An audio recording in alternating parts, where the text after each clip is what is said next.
नमस्कार दोस्तों, अल्फाज डायरी बाय DS में आपका स्वागत है। आज की कहानी का नाम है दो बहनें, मुंशी प्रेमचंद जी द्वारा लिखी गई है। तो चलिए सुनते हैं। दोनों बहनें 2 साल के बाद एक तीसरे नातेदार के घर मिली और खूब रो धोकर खुश हुईं। तो बड़ी बहन रूपकुमारी ने देखा कि छोटी बहन रामदुलारी सिर से पांव तक गहनों से लदी हुई है। कुछ उसका रंग खुल गया है, स्वभाव में कुछ गरिमा आ गई है और बातचीत करने में ज़्यादा चतुर हो गई है। कीमती बनारसी साड़ी और बेलदार उन्नाबी मखमल के जम्पर ने उसके रूप को और भी चमका दिया। वही रामदुलारी लड़कपन में सिर के बाल खोले फूहड़ सी इधर उधर खेला करती थी। अंतिम बार राम कुमारी ने उसे उसके विवाह में देखा था 2 साल पहले। तब भी उसकी शकल सूरत में कुछ ज़्यादा अंतर न हुआ था। लंबी तो हो गई थी, मगर थी उतनी ही दुबली, उतनी ही फूहड़, उतनी ही मंदबुद्धि, जरा जरा सी बात पर रूठने वाली। मगर आज तो कुछ हालत ही और थी, जैसे कली खिल गई हो और इस रूप इसने छिपा रखा था। नहीं, आँखों को धोखा हो रहा है। यह रूप नहीं, केवल आँखों को लुभाने की शक्ति है। रेशम और मखमल और सोने के बल पर वह रूपरेखा थोड़े ही बदल जाएगी, फिर भी आँखों में समाई जाती है। 50 स्त्रियाँ जमा हैं, मगर यह आकर्षण, यह जादू और किसी में नहीं। कहीं आईना मिलता तो वह जरा अपनी सूरत भी देखती। घर से चलते समय उसने आईना देखा था। अपने रूप को चमकाने के लिए जितना शान चढ़ा सकती थी, उससे कुछ अधिक ही चढ़ाया था। लेकिन अब वह सूरत जैसे स्मृति से मिट गई है। उसकी धुंधली सी परछाई भर हृदय पट पर है। उसे फिर से देखने के लिए वह बेकरार हो रही है। वह अब तुलनात्मक दृष्टि से देखेगी। रामदुलारी में यह आकर्षण कहाँ से आया, इस रहस्य का पता लगाएगी। यूँ उसके पास मेकअप की सामग्रियों के साथ छोटा सा आईना भी है, लेकिन भीड़ भाड़ में वह आईना देखने या बनाव श्रृंगार की आदी नहीं है। ये औरतें दिल में न जाने क्या समझे। मगर यहाँ कोई आईना तो होगा ही, ड्राइंग रूम में ज़रूर ही होगा। वह उठकर ड्राइंग रूम में गई और कद्दे आयम शीशे में अपनी सूरत देखी। वहाँ इस वक्त और कोई न था। मर्द बाहर शयन में थे, औरतें गाने बजाने में लगी हुई थीं। उसने आलोचनात्मक दृष्टि से एक एक अंगों के एक एक विन्यास को देखा। उसका अंग विन्यास, उसकी मुख छवि निष्कलंक है, मगर वह ताजगी, वह मादकता, वह माधुर्य नहीं है। हाँ, नहीं है। वह अपने को धोखे में नहीं डाल सकती। कारण क्या है?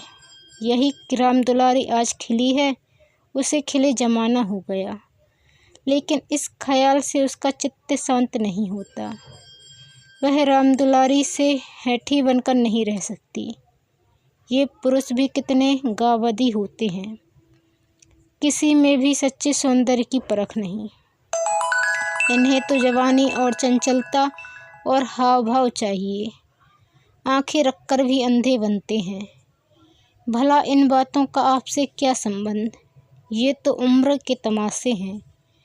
असली रूप तो वह है जो समय की परवाह न करे। उसके कपड़ों में रामदुलारी को खड़ा कर दो, फिर देखो यह सारा जादू कहाँ उड़ जाता है, चुड़ैल सी नजर आए। मगर इन अंधों को कौन समझाए? मगर रामदुलारी के घरवाले तो इतने संपन्न न थे। विवाह में 2 जोड़े और गहने आए थे। वे तो बहुत ही निराशाजनक थे। खुशहाली का दूसरा कोई सामान भी न था। इसके ससुर एक रियासत के मुख्तार आम थे और दूल्हा कॉलेज में पढ़ता था। इस 2 साल में कहाँ से यह हुन बरस गया। कौन जाने गहने कहीं से मांग लाई हो। कपड़े भी महंगे हो सकते हैं। कुछ औरतों को अपनी हैसियत बढ़ाकर दिखाने की लत होती है, तो वह सॉन्ग राम दुलारी को मुबारक रहे। मैं जैसी हूँ वैसी अच्छी हूँ। प्रदर्शन का यह रोग कितना बढ़ता जाता है। घर में रोटियों का ठिकाना नहीं है। मर्द 25-30 रुपए पर कलम घिस रहा है, लेकिन देवी जी घर से निकलेंगी तो इस तरह बन ठन कर मानो कहीं की राजकुमारी हैं। वे शातियों के और दर्जियों के तकाजे सहेंगी, बजाज के सामने हाथ जोड़ेंगी, शौहर की घुड़कियाँ खाएंगी, रोएंगी, रूठेंगी, मगर प्रदर्शन के उन्माद को नहीं रोकती। घर वाले भी सोचते होंगे, कितनी छिछोरी तबीयत है इसकी, मगर यहाँ तो देवी जी ने बेहयाई पर कमर बांध ली है। कोई कितना ही हंसे, बेहया की बला दूर। उन्हें तो बस यही धुन सवार है कि जिधर से निकल जाएं, उधर लोग हृदय पर हाथ रख कर रह जाएं। राम दुलारी ने जरूर किसी से गहने और जेवर मांग लिए, बेशरम जो है। उसके चेहरे पर आत्मसम्मान की लाली दौड़ गई। ना सही उसके पास जेवर और कपड़े, उसे किसी के सामने लज्जित तो नहीं होना पड़ता, किसी से मुँह तो नहीं चुराना पड़ता। 1-1 लाख के तो उसके 2 लड़के हैं, भगवान उन्हें चिरायु करे। वह इसी में खुश है। खुद अच्छा पहन लेने और अच्छा खा लेने से जीवन का उद्देश्य नहीं पूरा हो जाता। उसके घर वाले गरीब हैं, पर उनकी इज्जत तो है। किसी का गला तो नहीं दबाते, किसी का सांप तो नहीं लेते। इस तरह अपने मन को ठाठस देकर वह फिर बरामदे में आई, तो राम दुलारी ने जैसे उसे दया की आंखों से देखकर कहा, जीजा जी की कुछ तरक्की वरक्की हुई कि नहीं बहन? या अभी तक वही 75 रुपए पर कलम घिस रहे हैं? रूपकुमारी की देह में आग सी लग गई। ओफो रे दिमाग, मानो इसका पति लाट ही तो है। अकड़कर बोली, तरक्की क्यों नहीं हुई? अब 100 के ग्रेड में है। आजकल यह भी गनीमत है। नहीं अच्छे अच्छे एमए पास वालों को देखती हूँ कि कोई टके को नहीं पूछता। तेरा शौहर तो अब बीए में होगा। राम दुलारी ने नाक सिकोड़कर कहा, उन्होंने तो पढ़ना छोड़ दिया बहन। पढ़कर औकात खराब करना था और क्या। एक कंपनी के एजेंट हो गए हैं। अब 250 रुपये माहवार पाते हैं, कमीशन ऊपर से। 5 रुपये रोज सफ़र खर्च के भी मिलते हैं। यह समझ लो कि 500 का औसत पड़ जाता है। 150 माहवार तो उनका निज खर्च है बहन। ऊंचे ओहदे के लिए अच्छी हैसियत भी तो चाहिए। 350 बेदाग घर दे देते हैं, उसमें से 100 रुपये मुझे मिलते हैं। 250 में घर का खर्च खुश फैली से चल जाता है। एमए पास करके क्या करते? रूपकुमारी इस कथन को शेख चिल्ली की दास्तान से ज़्यादा महत्व नहीं देना चाहती, मगर राम दुलारी के लहजे में इतनी विश्वास उत्पादकता है कि वह अपनी निम्न चेतना में उससे प्रभावित हो रही है और उसके मुख पर पराजय की खिन्नता साफ झलक रही है। मगर यदि उसे बिल्कुल पागल नहीं हो जाना है तो इस ज्वाला को हृदय से निकाल देना पड़ेगा। जरह करके अपने मन को विश्वास दिलाना पड़ेगा कि इसके काव्य में 1/4 से ज़्यादा सत्य नहीं है। 1/4 तक वह सह सकती है, इससे ज़्यादा उससे ना सहा जाएगा। इसके साथ ही उसके दिल में धड़कन भी है कि कहीं यह कथा सत्य निकली तो वह राम दुलारी को कैसे मुँह दिखाएगी। उसे भय है कि कहीं उसकी आंखों से आंसू न निकल पड़े। कहाँ 75 और कहाँ 500, इतनी बड़ी रकम आत्मा की हत्या करके भी क्यों न मिले। फिर भी रूपकुमारी के लिए असह्य है। आत्मा का मूल्य अधिक से अधिक 100 रुपये हो सकता है, 500 रुपये किसी हालत में भी नहीं। उसने परिहास के भाव से पूछा, जब एजेंटी में इतना वेतन और भत्ता मिलता है तो ये सारे कॉलेज बंद क्यों नहीं हो जाते? हजारों लड़के क्यों अपनी ज़िंदगी खराब करते हैं? रामदुलारी बहन के खिसियानेपन का आनंद उठाती हुई बोली, बहन, तुम यहाँ भूल कर रही हो। एमए तो सभी पास हो जाते हैं, मगर एजेंटी विरले ही किसी को आती है। यह तो ईश्वर की देन है। कोई ज़िंदगी भर पढ़ता रहे, मगर यह ज़रूरी नहीं कि वह एक अच्छा एजेंट भी हो जाए। रुपए पैदा करना दूसरी बात है, आलिम फाजिल हो जाना दूसरी बात।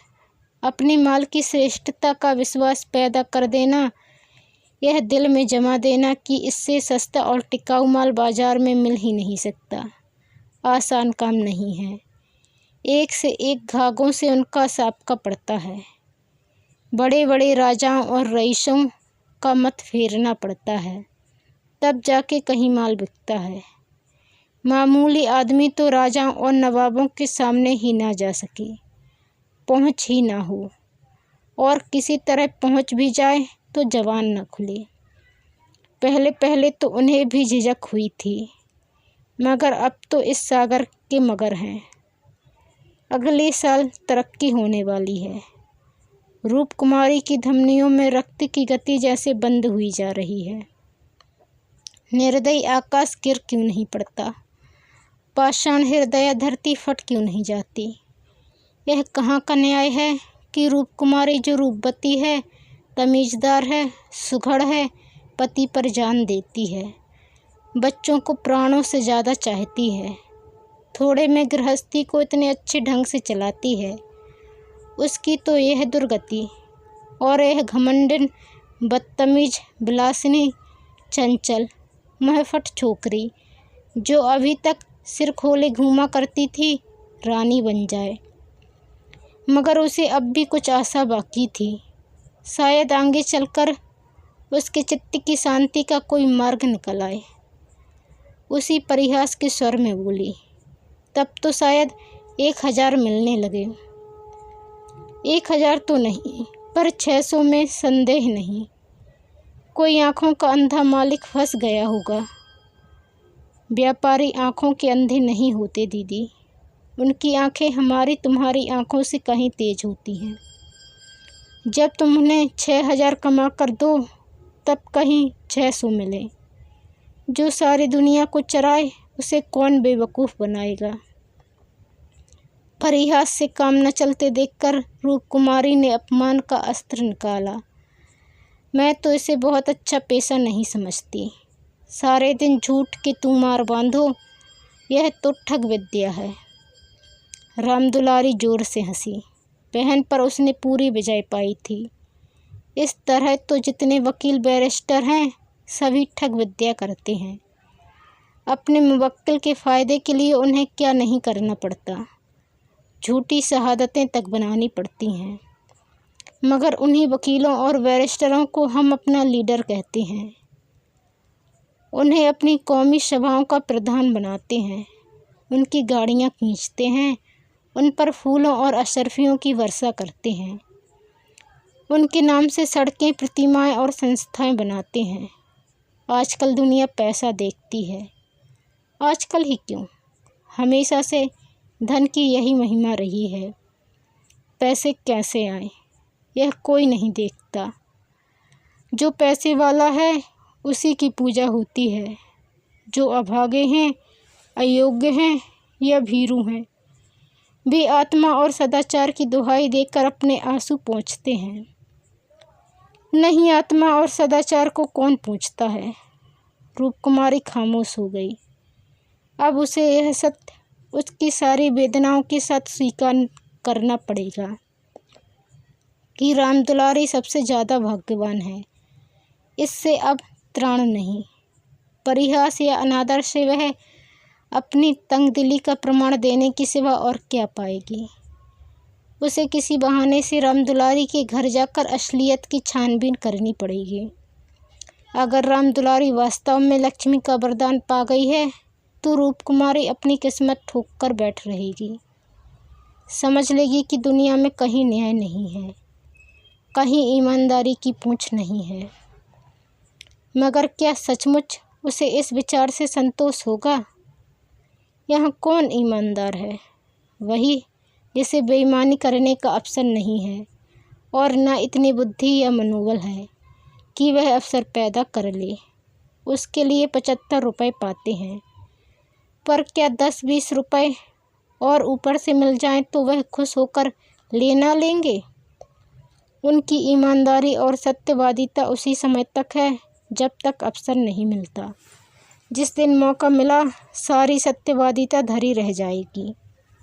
और क्या, रूपकुमारी में इतना नैतिक बल है कि वह अपने पति को हराम का माल हजम करने से रोक दे।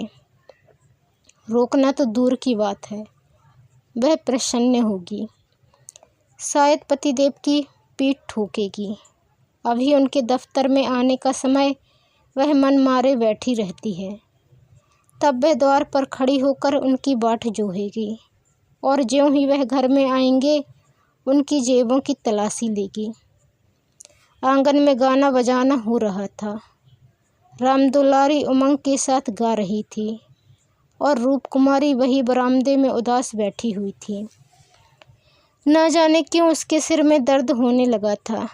कोई गाए कोई नाचे, उससे प्रयोजन नहीं। वह तो अभागिन है, रोने के लिए पैदा की गई है। 9 बजे रात को मेहमान रुखसत होने लगे। रूपकुमारी भी उठी, इक्का मंगवाने जा रही थी कि रामदुलारी ने कहा, इक्का मंगवा कर क्या करोगी बहन? मुझे लेने के लिए कार आती होगी। चलो 2-4 दिन मेरे यहाँ रहो, फिर चली जाना। मैं जीजाजी को कहला भेजूंगी, तुम्हारा इंतज़ार न करें। रूपकुमारी का यह अंतिम अस्त्र भी बेकार हो गया। रामदुलारी के घर जाकर हालचाल की टोल लेने की इच्छा गायब हो गई। वह अब अपने घर जाएगी और मुँह ढाँप कर पड़ी रहेगी। इन फटे हालों में क्यों किसी के घर जाए? बोली, नहीं, अभी तो मुझे फुर्सत नहीं है। बच्चे घबरा रहे होंगे, फिर कभी आऊँगी। क्या रात भर भी ना ठहरोगी? नहीं। अच्छा बताओ कब आओगी? मैं सवारी भेज दूँगी। मैं खुद कहला भेजूँगी। तुम्हें याद न रहेगी, साल भर हो गया, भूल कर भी याद न किया। मैं इसी इंतज़ार में थी कि दीदी बुलावे तो चलूँ। एक ही शहर में रहते हैं, फिर भी इतनी दूर कि साल भर गुजर जाए और मुलाकात तक न हो। रूपकुमारी इसके सिवा और क्या कहे कि घर के कामों से छुट्टी नहीं मिलती। कई बार उसने इरादा किया कि दुलारी को बुलावे, मगर अवसर ही न मिला। सहसा रामदुलारी के पति मिस्टर गुरुसेवक ने आकर बड़ी साली को सलाम किया। बिल्कुल अंग्रेजी, सज धज, मुँह में चुरुट, कलाई पर सोने की घड़ी, आँखों पर सुनहरी ऐनक, जैसे कोई सिविलियन हो। चेहरे से जेहानत और शराफत बरस रही थी। वह इतना रूपवान और सजीला है, रूपकुमारी को अनुमान न था। कपड़े जैसे उसके देह पर खिल रहे थे। आशीर्वाद देकर बोली, आज यहाँ न आती तो मुझसे मुलाकात क्यों होती? गुरुसेवक हंसकर बोला, यह उल्टी शिकायत क्यों ना हो। कभी आपने बुलाया और मैं न गया। मैं नहीं जानती थी कि तुम अपने को मेहमान समझती हो, वह भी तो तुम्हारा ही घर है। रामदुलारी देख रही थी कि मन में उससे ईर्ष्या रखते हुए भी वह कितनी वाणी मधुर, कितनी स्निग्ध, कितनी अनुग्रह प्रार्थनी होती जा रही है। गुरु सेवक ने उदार मन से कहा, हाँ, मान गया भाभी साहब, बेशक मेरी गलती है। इस दृष्टि से मैंने विचार नहीं किया था, मगर आज तो मेरे घर रहिए। नहीं, आज बिल्कुल अवकाश नहीं है, फिर कभी आऊँगी। लड़के घबरा रहे होंगे। रामदुलारी बोली, मैं कितना कह के हार गई, मानती ही नहीं हैं। दोनों बहनें कार की पिछली सीट पर बैठीं। गुरु सेवक ड्राइव करता हुआ चला। जरा देर में उसका मकान आ गया। रामदुलारी ने फिर बहन से उतरने के लिए आग्रह किया, पर वह न मानी। लड़के घबरा रहे होंगे, आखिर राम दुलारी उससे गले मिलकर अंदर चली गई। गुरु सेवक ने कार बढ़ाई। रूप कुमारी ने उड़ती हुई निगाह से राम दुलारी का मकान देखा और वह ठोस सत्य एक सलाखा की भांति उसके कलेजे में चुभ गया। कुछ दूर जाकर गुरु सेवक बोला, भाभी, मैंने तो अपने लिए अच्छा रास्ता निकाल लिया। अगर 2-4 साल इसी तरह काम करता रहा तो आदमी बन जाऊंगा। रूप कुमारी ने सहानुभूति के साथ कहा, राम दुलारी ने मुझसे बताया था, भगवान करे जहाँ रहो खुश रहो, मगर जरा हाथ पैर संभाल के रहना। मैं मालिक की आंख बचाकर एक पैसा भी लेना पाप समझता हूँ भाभी। दौलत का मज़ा तो तभी है कि ईमान सलामत रहे। ईमान ठोकर पैसे मिले तो क्या मिले। मैं ऐसी दौलत को त्याज समझता हूँ। और आंख किसकी बचाऊँ? सब स्याह सफ़ेद तो मेरे हाथ में है। मालिक तो रहा नहीं, केवल उसकी बेबा है। उसने सब कुछ मेरे हाथ में छोड़ रखा है। मैंने उसका कारोबार संभाल न लिया होता तो सब कुछ चौपट हो जाता। मेरे सामने तो मालिक सिर्फ 3 महीने जिंदा रहे, मगर आदमी को परखना खूब जानते थे। मुझे 100 रुपये पर रखा और 1 महीने में 200 रुपये कर दिया। आप लोगों की दुआ से पहले ही महीने में मैंने 12,000 का काम किया। क्या काम करना पड़ता है? रूप कुमारी ने बिना किसी उद्देश्य के पूछा। वही मशीनों की एजेंटी, तरह तरह की मशीनें मंगाना और बेचना, ठंडा जवाब था। रूप कुमारी का मनहूस घर आ गया। द्वार पर एक लालटेन टिमटिमा रही थी। उसके पति उमानाथ द्वार पर टहल रहे थे, मगर रूप कुमारी ने गुरु सेवक से उतरने के लिए आग्रह नहीं किया। एक बार शिष्टाचार के नाते कहा, जरूर, पर जोर नहीं दिया। और उमानाथ तो गुरु सेवक से मुखातिब भी न हुए। रूप कुमारी को वह घर अब कब्रिस्तान सा लग रहा था, जैसे फूटा हुआ भाग्य हो। न कहीं फर्श, न फर्नीचर, न गमले। 2-4 टूटी टाटी तिपाहियाँ, एक लंगड़ी मेज, 4-5 पुरानी पुरानी खाटें। यही उस घर की बिसात थी। आज सुबह तक रूप कुमारी इसी घर में खुश थी, लेकिन अब यह घर उसे काटे खा रहा है। लड़के अम्मा अम्मा करके दौड़े, मगर उसने दोनों को झड़क दिया। उसके सिर में दर्द है। वह किसी से ना बोलेगी, कोई उसे ना छेड़े। अभी घर में खाना नहीं पका, पकाता कौन? लड़कों ने तो दूध पी लिया है, किंतु उमानाथ ने कुछ नहीं खाया। इसी इंतजार में थे कि रूप कुमारी आए तो पकाए, पर रूप कुमारी के सिर में दर्द है। मजबूर होकर बाजार से पूरियां लानी पड़ेंगी। रूप कुमारी ने तिरस्कार के स्वर में कहा, तुम अब तक मेरा इंतज़ार क्यों करते रहे? मैं तो खाना पकाने की नौकरी नहीं लिखाई है, और जो रात को वहीं रह जाती। आखिर तुम क्यों महाराजन क्यों नहीं रख लेते? क्या ज़िंदगी भर मुझी को पीसते रहोगे? उमानाथ ने उसकी तरफ आहत विस्मय की आंखों से देखा। उसके बिगड़ने का कोई कारण उनकी समझ में न आया। रूप कुमारी से उन्होंने हमेशा निरापद सहयोग पाया है। निरापद ही नहीं, सहानुभूतिपूर्ण भी। उन्होंने कई बार उससे महाराजन रख लेने का प्रस्ताव खुद किया था, पर उसने बराबर यही जवाब दिया कि आखिर में बैठे बैठे क्या करूँगी। 4-5 रुपए का खर्च बढ़ाने से क्या फ़ायदा? यह पैसे तो बच्चों के मक्खन में खर्च होते हैं। और आज वह इतनी निर्ममता से उलाहना दे रही है, जैसे गुस्से में भरी हो। अपनी सफाई देते हुए बोले, महाराजन रखने के लिए तो मैंने खुद तुमसे कई बार कहा, तो लाकर रख क्यों न दिया? मैं उसे निकाल देती तो कहते। हाँ, यह गलती हुई। तुमने कभी सच्चे दिल से नहीं कहा। रूप कुमारी ने और भी प्रचंड होकर कहा, तुमने केवल मेरा मन लेने के लिए कहा। मैं ऐसी भोली नहीं हूँ कि तुम्हारे मन का रहस्य ना समझूं।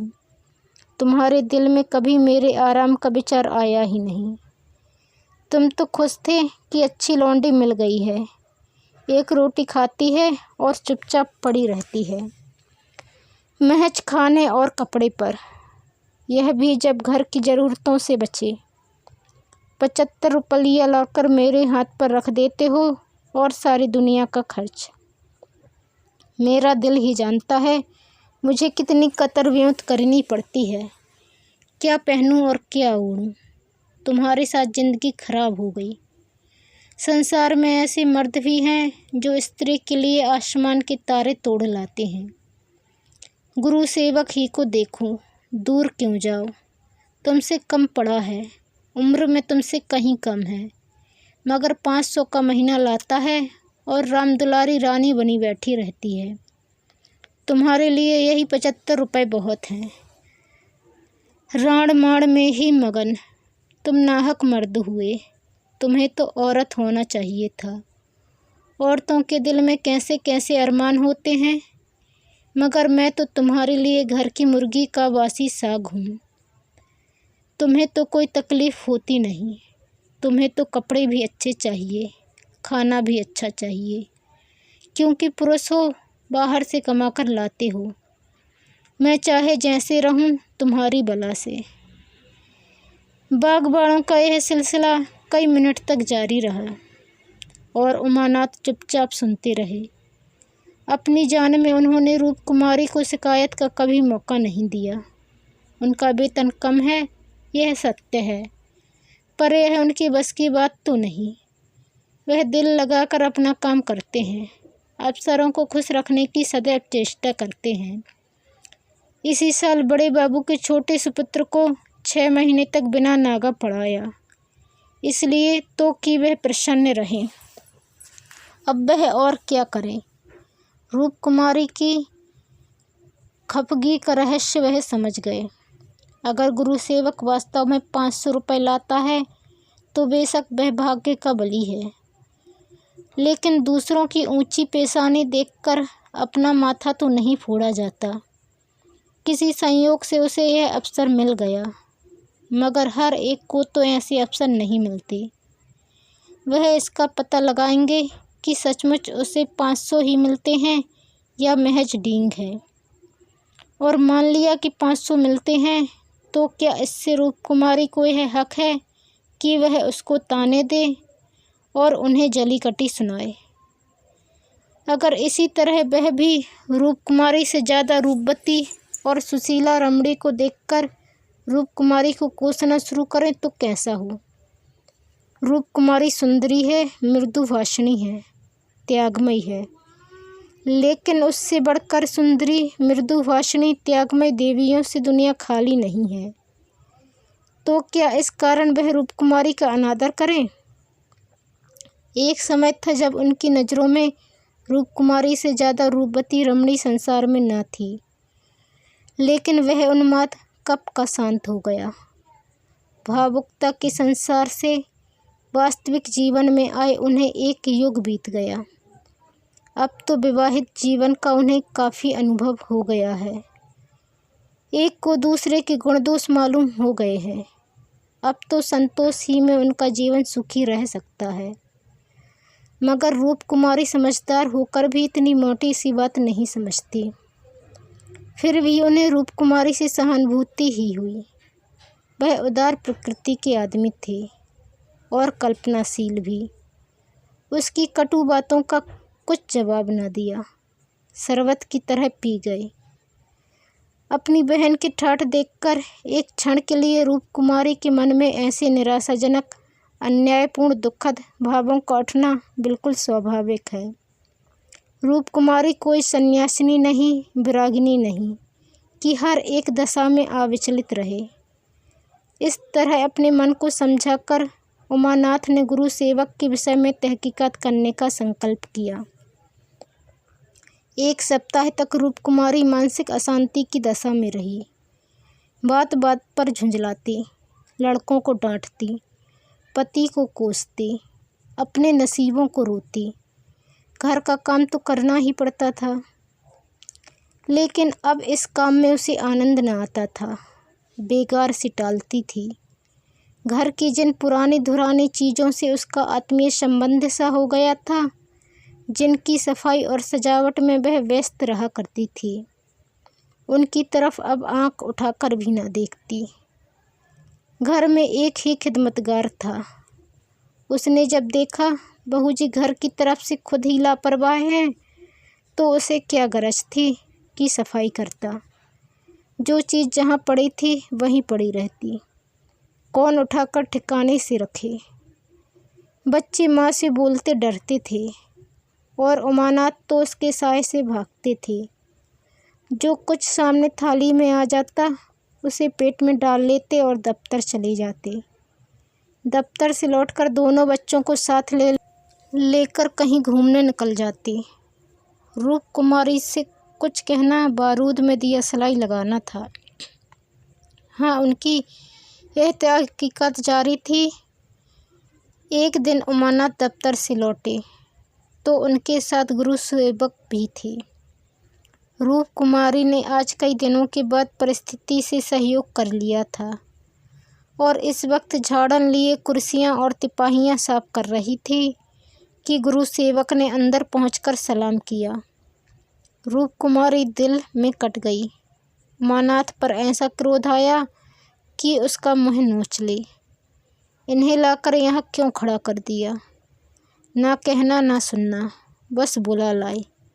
उसे इस दशा में देखकर गुरु सेवक दिल में क्या कहता होगा। मगर इन्हें अकल आई ही कब थी। वह अपना पर्दा ढांकती फिरती है और आप उसे खोलते फिरते हैं।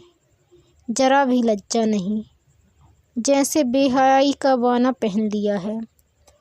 बरबस उसका अपमान करते हैं, ना जाने उनसे उनका क्या बिगाड़ा है।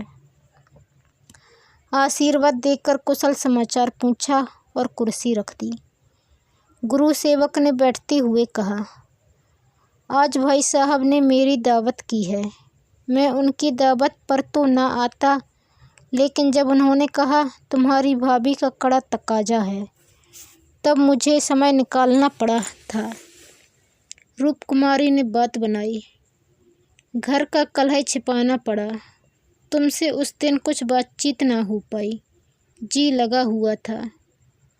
गुरु सेवक ने कमरे के चारों तरफ नज़र दौड़ाकर कहा, इस पिंजड़े में तो आप लोगों को बड़ी तकलीफ होती होगी।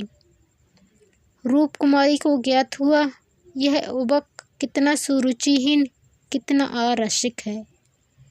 दूसरों के मनोभावों का आदर करना जैसे जानता ही नहीं।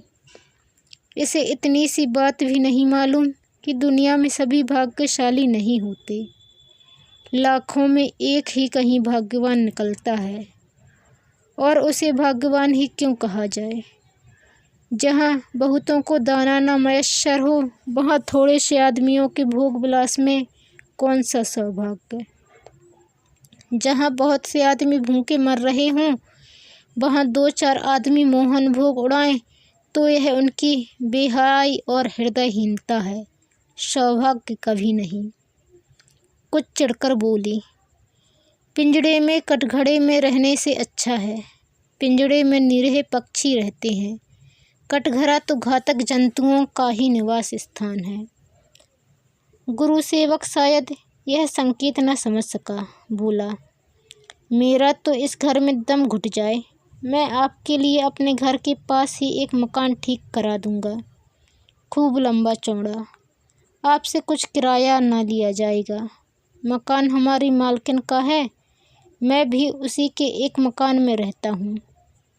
सैकड़ों मकान हैं उनके पास, सैकड़ों।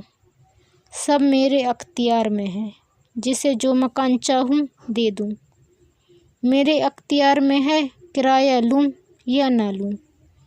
मैं आपके लिए सबसे अच्छा मकान ठीक करूँगा। मैं आपका बहुत अदब करता हूँ। रूप कुमारी समझ गई, महाशय इस वक्त नशे में हैं, अभी यूँ बहक रहे हैं। अब उसने गौर से देखा तो उनकी आंखें सिकुड़ गई थीं, गाल कुछ फूल गए थे, जवान भी लड़खड़ाने लगी थी। एक जवान खूबसूरत शरीफ चेहरा कुछ ऐसा सेखीबाज और निर्लज हो गया कि उसे देखकर घृणा होती थी। उसने एक क्षण बाद फिर बहकना शुरू किया। मैं आपका बहुत अदब करता हूँ।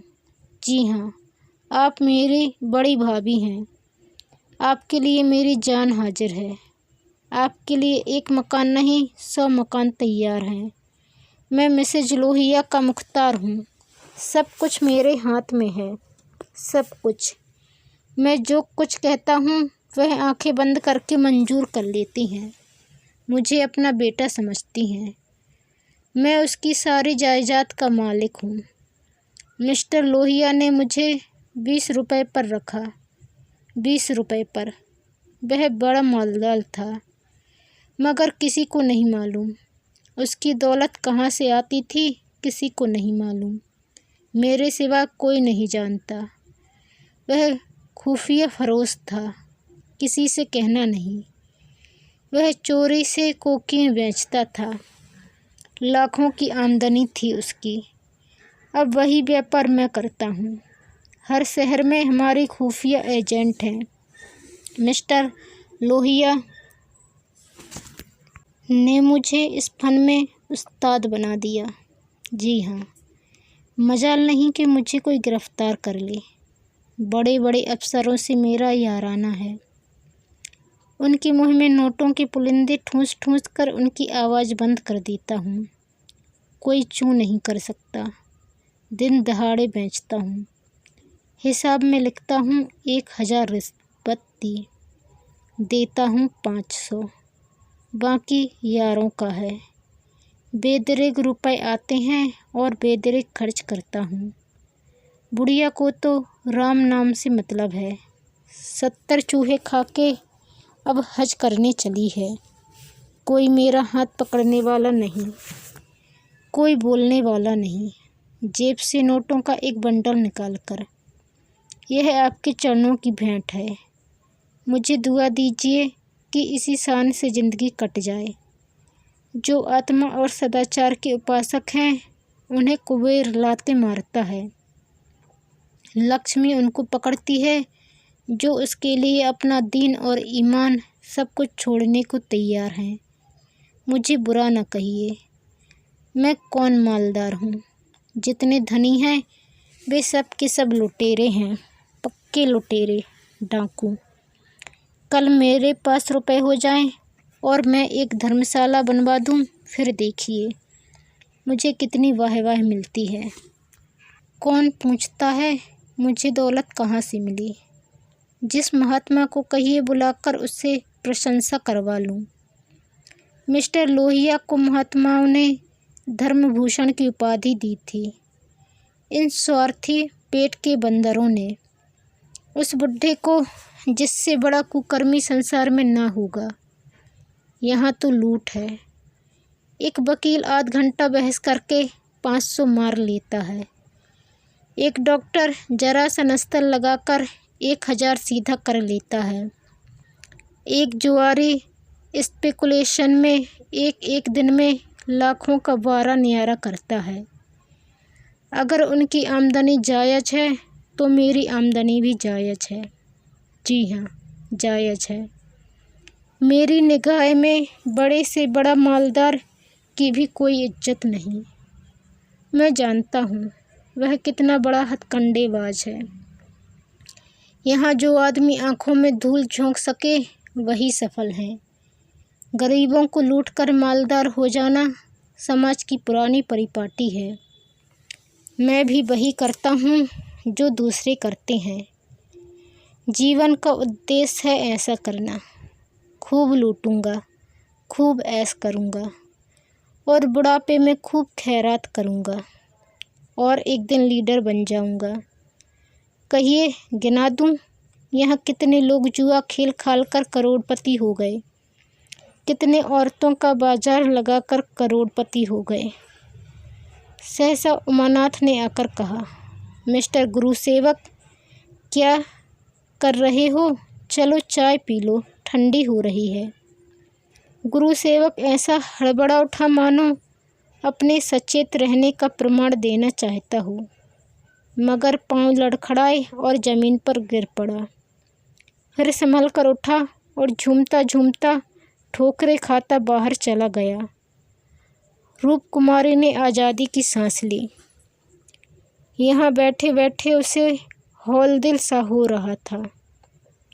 कमरे की हवा जैसे कुछ भारी हो गई थी। जो प्रेरणाएं कई दिन से अच्छे अच्छे मनोहर रूप भरकर उसके मन में आ रही थीं, आज उसे उनका असली विवस्त घिनौना रूप नजर आया।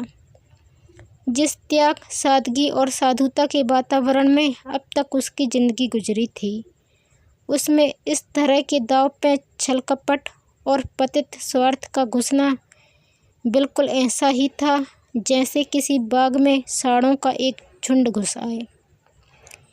इन दामों वह दुनिया की सारी दौलत और सारा ऐश खरीदने को भी तैयार न हो सकती थी। नहीं, अब रामदुलारी के भाग्य से अपने भाग्य का बदला न करेगी। वह अपने हाल में खुश है। रामदुलारी पर उसे दया आई, जो भोग विलास की धुन और अमीर कहलाने के मोह में अपनी आत्मा का सर्वनाश कर रही है। मगर वह बेचारी भी क्या करे, और गुरु सेवक का भी क्या दोष है। जिस समाज में दौलत पूछती है, जहां मनुष्य का मूल उसके बैंक अकाउंट और टीम टाम से आंका जाता है, जहां पग पग पर प्रलोभनों का जाल बिछा हुआ है और समाज की कुव्यवस्था आदमी में ईर्ष्या, द्वेष, अपहरण और नीचता के भावों को उकसाती और उभारती रहती है, गुरु सेवक और रामदुलारी उस जाल में फंस जाएं, उस प्रवाह में बह जाएं तो कोई अचरज नहीं। उसी वक्त उमानाथ ने आकर कहा, गुरु सेवक, यहाँ बैठा बैठा क्या बहक रहा था? मैंने तो उसे विदा कर दिया। जी डरता था कहीं पुलिस उसके पीछे न लगी हो, नहीं तो मैं भी गेहूं के साथ घुन की तरह पिस जाऊं। रामकुमारी ने क्षमा प्रार्थी नेत्रों से उन्हें देखकर जवाब दिया। वही अपनी खुफिया फरोशी की डींग मार रहा था। मुझे भी मिसेज लोहिया से मिलने को कह गया। जी नहीं, आप अपनी क्लर्की किए जाइए, इसी में हमारा कल्याण है। मगर क्लर्की में वह ऐश कहाँ? क्यों ना साल भर की छुट्टी लेकर जरा उस दुनिया की भी सैर करूं। मुझे अब उस ऐश का मोह नहीं रहा। दिल से कहती हो? सच्चे दिल से। उमानाथ 1 मिनट तक चुप रहने के बाद फिर बोले, मैं आकर तुमसे यह वृत्तांत कहता तो तुम्हें विश्वास आता या नहीं? सच कहना। कभी नहीं। मैं तो कल्पना ही नहीं कर सकती कि अपने स्वार्थ के लिए कोई आदमी दुनिया को विष खिला सकता है। मुझे सारा हाल पुलिस के सब इंस्पेक्टर से मालूम हो गया था। मैंने उसे खूब शराब पिला दी थी कि नशे में बहकेगा ज़रूर और सब कुछ उगल देगा। ललचता तो तुम्हारा जी भी था। हाँ, ललचता तो था और अब भी ललच रहा है, मगर ऐश करने के लिए जिस हुनर की ज़रूरत है वह कहाँ से लाऊंगा? ईश्वर न करे वह हुनर तुम में आए। मुझे तो उस बेचारे पर तरस आती है। मालूम नहीं खैरियत से घर पहुंच गया या नहीं। उसकी कार थी, कोई चिंता नहीं। रूपकुमारी एक क्षण जमीन की तरफ ताकती रही, फिर बोली, तुम मुझे दुलारी के घर पहुंचा दो। अभी शायद मैं उसकी कुछ मदद कर सकूं। जिस बाग की वह सैर कर रही है उसके चारों ओर निशाचर घात लगाए बैठे हैं। शायद मैं उसे बचा सकूं। उमानाथ ने देखा, उसकी छवि कितनी दया पुलकित हो उठी है। दोस्तों, यदि आप चैनल पर नए आए हैं तो प्लीज़ चैनल को सब्सक्राइब कर बेल आइकन को क्लिक कर लें। वीडियो पसंद आने पर लाइक और शेयर करना ना भूलें। और कहानी कैसी लगी ये कमेंट कर ज़रूर बताएं। धन्यवाद।